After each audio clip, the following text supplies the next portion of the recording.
After 10 years together, Claude Stevens and I were finally ending our long-distance relationship with an engagement.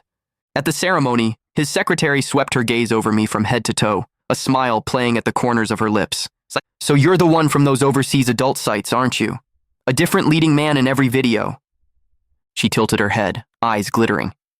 "This is our first time meeting in person, but I have to say, your figure looks awfully familiar." I lifted my gaze, my voice cutting through the murmur of the crowd. "Are you certain that's where you've seen me?"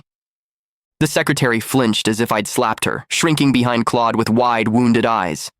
"I'm so sorry. I forgot people in that industry prefer to stay anonymous after they retire. I shouldn't have said anything." Claude's expression darkened instantly, his brow furrowed, but he was looking at me. "You must have the wrong person." The secretary stuck out her tongue in a show of playful contrition. You're right. My mistake. Your fiancé is far too elegant and refined to be one of those desperate attention seekers." Oh, we'd met before. I remembered her vividly, back when she'd been entertaining clients at a certain establishment overseas. A workplace injury had landed her in my hospital. I was the one who'd stitched her up. I wondered if she'd been taking the HIV medication I'd prescribed. Claude and I were the guests of honor tonight. Every eye in the room was fixed on us. The moment Emma Pruitt finished speaking, the entire banquet hall went silent. Guests exchanged knowing glances, their lips pressed together in barely concealed smirks, words hovering unspoken. A mutual friend rushed over, trying to smooth things over. "Don't be ridiculous. Candace James was studying medicine in Alderhaven. Do you have any idea how grueling that program is? She barely had time to sleep, let alone do that."